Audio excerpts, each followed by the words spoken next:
श्री गणेशाय नमः। कामयाब होने के लिए अक्सर अकेले ही चलना पड़ता है, क्योंकि कामयाब होने के बाद लोग भीड़ की तरह आपके पीछे दौड़ते हैं, लेकिन जब आप कामयाबी की रेस में होते हैं ना, तो पीछे मुड़कर देखिएगा अक्सर अकेले ही होते हैं। नमस्कार, सुस्वागतम, वेलकम, अभिनंदन। मैं हूं आपके साथ आपकी अपनी होस्ट दोस्त डॉक्टर वायरा की। आपका स्वागत अभिनंदन करती हूं आपके, मेरे और माता रानी के इस खूबसूरत से प्यारे से यूट्यूब चैनल पर। कैसा है मेरा ये संसार?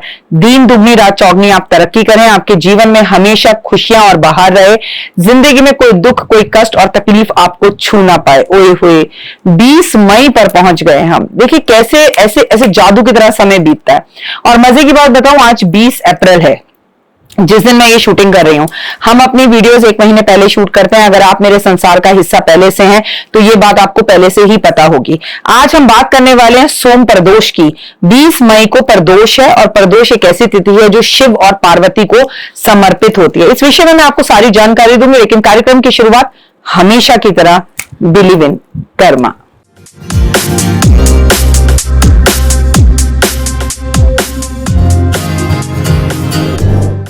तो जो इंसान अपने कर्मों पर विश्वास करता है, कर्मों पर बिलीव करता है, वो दिन दुगनी रात चौगनी तरक्की करता है और लाइफ में उसे आगे बढ़ने से कोई रोक नहीं पाता।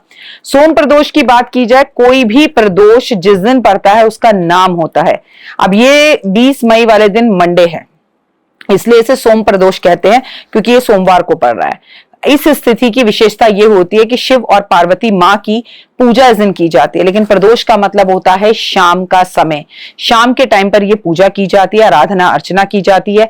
इसे प्रदोष काल भी कहते हैं, इसे गोधूली बेला भी कहते हैं, और सूर्य के अस्त होने का समय भी कहते हैं। यानी सूर्य अस्त होने से 45 मिनट पहले और सूर्य अस्त होने के 45 मिनट बाद की स्थिति को कहते हैं। अगर आपको जीवन के अंदर कुछ उपाय करने हैं तो इस समय पर कर सकते हैं। वैसे जनरल उपाय, प्रदोष का व्रत इस वर्ष रखना बेहद खास है, क्योंकि 21 अप्रैल को विक्रम संवत 2081 का पहला प्रदोष पड़ा था, और मैंने इंस्टाग्राम वगैरह सब पर आपसे ये कहा था। आज ही सुबह मैंने ये रील डाली है आपके साथ 20 अप्रैल को, कि कल से प्रदोष है तो आपको व्रत रखने चाहिए। अगर आप व्रत उठाना चाहते हैं तो 1 वर्ष के लिए ये व्रत उठा सकते हैं। हो सकता है आप में से बहुत से लोगों ने व्रत उठाए भी हों। और आज अगर हम 20 मई की बात करें तो आज सोम प्रदोष है, और सोम प्रदोष वाले दिन शिव और पार्वती की पूजा होती है। क्योंकि ये मंगल का साल है तो बहुत ज्यादा मर्डर होंगे, बहुत ज्यादा लड़ाइयां होंगी, बहुत ज्यादा झगड़े होंगे, बहुत ज्यादा भूकंप, मौसम का उल्टा सीधा होना, जहां गर्मी पड़ती थी वहां सर्दी, जहां सर्दी पड़ती थी वहां गर्मी, और गुस्सा आना लोगों को बहुत ज्यादा रहेगा, क्योंकि शनि और मंगल जुड़कर अग्नि जो है ना, अग्नि का एक योग बनाते हैं। इसका मतलब होता है इंसानों को गुस्सा बहुत आता है। इन सब कष्ट और तकलीफों से अगर हमें बचना है तो हमें शिव शंकर की पूजा जरूर करनी चाहिए। अगर हम शिव शंकर की पूजा आराधना अर्चना करते हैं तो इन तकलीफों से हम बच सकते हैं। तो 27 गुलाब के फूल ले लीजिए और चंदन का इत्र ले लीजिए। शाम के टाइम पर पति पत्नी दोनों मिलकर भोलेनाथ के मंदिर जाइए। ये 27 गुलाब के पुष्प और उसके ऊपर थोड़ा सा चंदन का इत्र छिड़क कर अगर भोलेनाथ को आप अर्पण करें तो तलाक जैसी स्थितियों से बच सकते हैं। या आप दोनों को किसी की नजर लग गई है तो वो नजर उतर जाएगी, या आप लोगों के बीच में कोई तीसरा आ गया है तो वो तीसरा हट जाएगा। अगर आपके पति आपके साथ ये उपाय नहीं करना चाहते तो आप पति पत्नी अकेले साथ में करें तो दी बेस्ट है। अगर अकेले करना चाहें तो आप अकेले भी कर सकते हैं। सोम प्रदोष वाले दिन भगवान की पूजा आराधना अर्चना की जाती है। दूध, दही, शहद, चीनी, घी, पुष्प उन्हें अर्पण किए जाते हैं।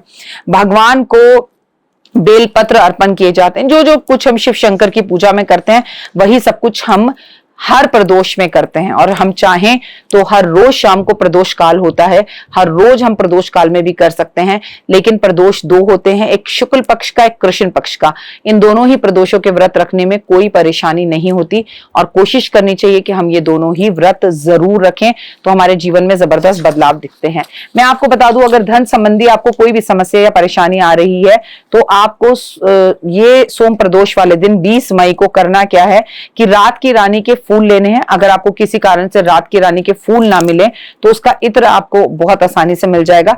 शिवलिंग पर अर्पण करें और वहां पर बैठकर शिवलिंग के ऊपर रुई से उस पहले आपने इत्र अर्पण किया या पुष्प अर्पण कर दिए, फिर अगर आपने पुष्प अर्पण किया तो उसमें से कुछ पुष्प उतार के उठाकर अपने पास लाकर उसे एक लाल कपड़े में बांध के अपने साथ रखिए, धन संबंधी परेशानियां दूर होंगी। लेकिन जो लोग इत्र अर्पण कर रहे हैं वो सोचेंगे हम इत्र कैसे भगवान के ऊपर से उतार कर लाएं, तो आप इत्र भगवान पर अर्पण करिए और फिर रुई से भगवान के ऊपर से वो इत्र थोड़ा सा ले लीजिए और उस रुई को एक बॉटल में, कांच की, इतनी छोटी सी कांच की बॉटल में रखकर अपनी जेब में रखना शुरू कर दीजिए और आप महसूस करेंगे कि आपका कर्जा उतरना या धन संबंधी परेशानियां जो थी वो खत्म हो गई। संतान प्राप्ति में आ रही हैं कई तरह की अड़चने, तो आपको इस दिन सोम प्रदोष पर निसंतान व्यक्तियों को व्रत रखना है और ओम लिखकर भगवान के ऊपर बेलपत्र पर 108 बेलपत्र ओम लिखकर अर्पण करने हैं। ऐसा करने से आपको संतान की प्राप्ति बहुत जल्द होगी। लेकिन आप पहले से माता पिता हैं और आपके जीवन के अंदर परेशानियां आ रही हैं या आपकी संतान बहुत परेशान कर रही है या संतान परेशान है, तो भी आप सेम उपाय कर सकते हैं। मान्यता है कि सोम प्रदोष वाले दिन संध्या काल में अगर जो बेलपत्र का वृक्ष होता है उसके नीचे बैठकर दिया जलाया जाए, पूजा की जाए, तो मां लक्ष्मी की असीम कृपा होती है। परंतु इसके साथ साथ तुलसी पर भी दिया जलाना, शमी पर भी दिया जलाना इस वर्ष 2024 में आप कभी ना भूलें। प्रदोष में अगर कच्चा दूध लेकर उसे अगर आप काले तिल डालकर भगवान पर अर्पण करते हैं तो शनि के कष्ट, तकलीफों और कोर्ट कचहरी के केसों से आप बच जाते हैं। सोम प्रदोष वाले दिन अगर भगवान पर आप हार श्रृंगार के पुष्प अर्पण करते हैं तो नेम, फेम, यश मिलता है। अगर आपका YouTube चैनल नहीं चल पा रहा तो ये उपाय हर प्रदोष पे हार श्रृंगार के पुष्प भगवान पे अर्पण करना शुरू कर दीजिए और अपने जीवन में बदलाव देखिए। कुंवारी कन्या जिनका विवाह नहीं हो रहा वो एक लोटा लें, उसमें पानी लें, उसमें केसर मिलाएं, उसमें थोड़ी हल्दी मिलाएं और महादेव पर अर्पण करें। वो लड़का हो या लड़की जिसकी शादी नहीं हो रही वो 20 मई को ये 2024 में जरूर करके देखे, उसके जीवन में चमत्कार आएगा।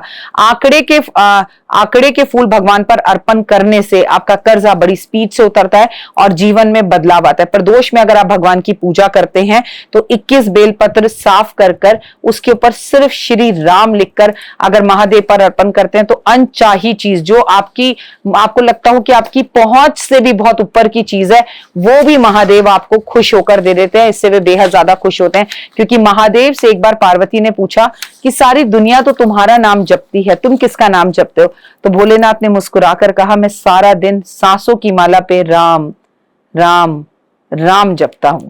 तो सोचिए अगर आप राम नाम लिखकर उन्हें अर्पण करेंगे तो वो कितने खुश होंगे। भगवान शिव की पूजा में आपको मैं एक बात बता दूं कि उन्हें बेहद पसंद होता है भांग, धतूरा। अगर ये अर्पण करते हैं तो वो बेहद खुश होते हैं। उनके सामने आपको 6 दिए जलाने होते हैं प्रदोष काल में। 5 मंदिर में रखकर आए, एक दिया जलता हुआ मंदिर से जलाते हुए वापस घर में लाएं।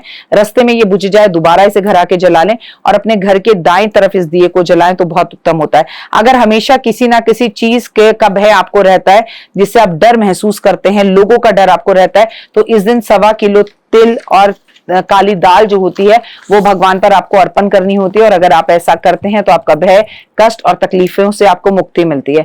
चलिए, भगवान का दिया हुआ हमारे पास सब कुछ है और हमें कोई कष्ट और तकलीफ नहीं है। हम चारों तरफ से खुशियां मना रहे हैं। इसमें क्या बुराई है कि प्रदोष काल में इस शनि मंगल की युक्ति में जब मौसम ने बड़े उथल पुथल दिखाने हैं, बड़े बड़े राजनेताओं और नेताओं ने इस वर्ष हमें छोड़कर जाना है और नेगेटिव न्यूज़ेस आनी है, मौसम ने उथल पुथल दिखानी है, अगर हम प्रदोष का ये पावन व्रत रख लें तो हमारा जीवन धन्य हो सकता है। तो उम्मीद है कि 20 मई 2024 में सोम प्रदोष की आपको हार्दिक शुभकामनाएं। व्रत रखें या ना रखें लेकिन इस समय पे पूजा जरूर करें। फिलहाल मुझे दीजिए इजाजत, लेकिन अगर अभी तक आपने मेरे संसार का हिस्सा नहीं बने हैं, मुझे लाइक, सब्सक्राइब, शेयर नहीं किया है तो मुझे Instagram, Facebook, YouTube, believe in Karma और 5 मिनट स्टोरी पर फॉलो जरूर करें। अभी के लिए राम राम।